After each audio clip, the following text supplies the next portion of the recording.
Good morning, YouTube and Nerd Nation. This is your old pal, Lucius Prime. At the request of Jade Ryuken and the Adventures of a Traveling Nerd, I'm making another response video to Jade Ryuken's response video. So, bear with me. Obviously, I'm driving to work again. Well, let's go ahead again. Again, I wanted to thank you, Jade, for doing that interview with me through YouTube. I mean, honestly, I loved how well your video was. It actually really touched me. I hope it touched everyone else too. And when I say it touched me and made me proud that, you know, going to your first convention, going to your first con in general, had such a major positive impact on you that, well, it inspired you to do this, to where you want to go to as many cons as possible to learn about as many cons as there are out there. Now, I admit, when I was a little surprised myself to hear about this book convention that you told me about.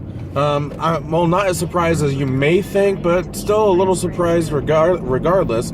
I mean, granted, put it this way, Comic-Con itself. Comic-Con, that's for comics, or, you know, comics is short for comic books. So I'm assuming that a book convention, well, you know, in that regard, it would still be the same as people dressing up how some of their favorite characters from books. If it were that type of convention, I'm also going to I'm going to say the safest assumption about it, though, is it's almost like a giant book fair. I don't know, but I guess inevitably we'll find out. But there's a few points I actually wanted to cover with this video. First of all, to answer your question about the events that happened on day 2 of Otakon, I put it this way: at the request of the people who were, the folks who were involved with that special event, we're gonna keep their identities anonymous, you know, at their request, especially because, well, part of the cosplay world, it's almost like being a superhero or being like a professional wrestler. They don't want to break character. They don't want their true identities revealed, but they have no problem mentioning that. Well, let's just put it this way, folks out there viewing. There was a wedding at Otakon that was completely in cosplay. I mean, these people went all out to have costumes and everything like that. It was amazing. It was a really beautiful ceremony, and I gotta love the theme of being a nerd wedding in general. Second of all, just a few questions and a few other things here. Well, anyways, Jade, I'm pretty sure everybody else wanted to know, you know, why did you decide on Lucy from Fairy Tail as your cosplay? I mean, not saying that it was a bad thing or anything like that. And you know, obviously there was a lot of people dressed up as Lucy and can't remember the other character's name, but there's a lot of Fairy Tail characters there in general. And again, just, you know, want to know why Lucy? I mean, is she your favorite anime character, or did you just like the costume that she wore? Or, I mean, give us a little bit more detail about it if you don't mind. Next up on that, I do want to actually apologize to you for whenever we all got separated at times. Again, you know, I'm sorry. I'm gonna apologize for that. I'm sorry that happened and everything. Realizing that you were far away from home in a place that you've never been to for the first time, and that you could have easily gotten lost. You know, again, I am sorry about that. But let's also look at it this way. It helped you come out of your shell a little bit, in terms of that you were able to connect with other otaku, as we're called. Otaku, basically Japanese word for nerds, hence the name Otakon, you know, otaku convention. You were able to connect with other cosplayers that were actually dressed up from characters from the same anime as you. And, well, let's put it this way. I do believe you made a bunch of new friends as well.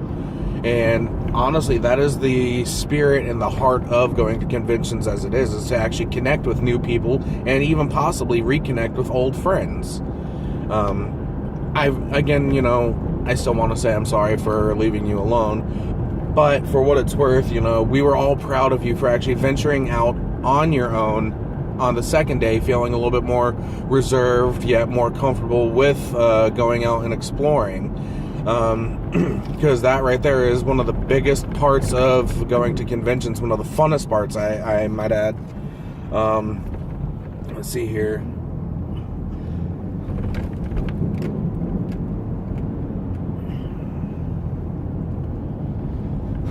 Let's see here. And, the last thing I actually wanted to mention, though, is cosplayers in general, otaku, convention goers. You said that you wanted to make a giant family out of everyone and everything like that. Well, I'm fairly certain I can speak for everyone watching this video who's into that and everything, that, we're already a family. I mean, we are one giant community, and we look out for one another regardless. I've never met a single person at a convention that was an asshole, if you know what I mean. Actually, I've got a really great story for what happened last year. I was attending last year. I was cosplaying as the Moonlight Knight from Sailor Moon, which happened to have been one of the biggest themes last year because of the release of the new Sailor Moon series, or rather the reboot, Sailor Moon Crystals. I was out on the second floor terrace of the Baltimore Convention Center having a cigarette, and out of nowhere, I just heard some girl start screaming, excuse my language, everyone, get the fuck off me, who the hell do you think you're, I'm gonna beat your fucking ass, things like that. Come to find out, a girl who is, please, everyone, do not judge this girl, because it was not meant to be taken the way that it is. She was dressed as Harley Quinn, wearing nothing but a negligee, and, the makeup and the headpiece for Harley Quinn. A outfit of Harley Quinn's made famous by her in her first comic appearance, Harley Quinn Mad Love, which inevitably they did actually bring up to a animated standpoint during the 90s for Batman the Animated Series as well. It's actually one of the most iconic outfits for Harley Quinn ever, apart from her standard Harley Quinn outfit. But because of the fact that she was dressed in something sexy, which, yeah, it was, not gonna lie, everybody that was out on the terrace actually jumped up and started running over to go see what was going on. Apparently, there was a couple of guys, I'm not going to say who they were. One, I don't know who they were. Two, I could tell you their nationality, but I'm not going to because I don't want to offend anyone. Let's just say these guys only bought tickets into Otakon just for one day and got thrown out the same exact day. Because what he did is he walked, this guy and his friend had walked up and started feeling up on her without her consent, which raises a very valid thing that happens to cosplayers all the time, and especially women in general. There's a phrase that's been going around, and it's a very true statement. Cosplay does not mean consent, people. I mean, yes, a woman can dress as sexy as she wants, she can dress in an outfit as she wants, but that does not mean she's inviting you to come do anything to her unless you physically hear her speak the words. I wish I actually could remember her name. I wish I could get a hold of her, that way I can have her come on here and tell her story. And, well, let's put it this way, Jade, you yourself were wearing something a little bit more revealing as well. And put it this way, had anyone touched you in a way that you did not consent to, I'm pretty sure that Blaze, myself, and a few other members of our party would have helped you out with. But you see, that actually goes, again, that shows it. These guys went in bought tickets just for the one day. This was the first time, They bought tickets for the one day. They are not cosplayers. They were not otaku. They were not convention goers at all. And they came in and they overstepped their boundaries. But all the real cosplayers, all the real otaku, all the real convention goers that were around that actually witnessed everything going on, we all jumped in, and was getting ready to beat the living tar out of these guys. But luckily, some Otakon staff came by and basically escorted them off the property. But not before the girl who was dressed as Harley Quinn, actually was able to get her licks in as well. I mean, she would, some of us held these guys in their spot where she got that patented Jigglypuff double slap down. Anyways, that's really all I wanted to say about this video and everything like that. And again, thank you so much, Jade, for everything, for inviting me to be a part of Adventures of a Traveling Nerd, and thank you for helping me with my vlog as well. I hope to actually see you in cosplay again. I'm pretty sure everyone watching would love to see you in cosplay as well, because it was really a great costume. And honestly, I myself can't wait to see you get to your next convention. I want to see some of your other cosplays that you come up with. I can't wait to actually see your adventures, and I hope you are excited about my adventures that I'm going to be adding into this. Again, I actually want to bring to everyone's attention that I'm going to be headed downtown Baltimore this weekend, this Friday, Saturday, and Sunday, because it's going to be the first day. Friday is the first day of the Baltimore Comic-Con itself. It's the same convention as San Diego Comic-Con, same as just anything with the Comic-Con logo itself.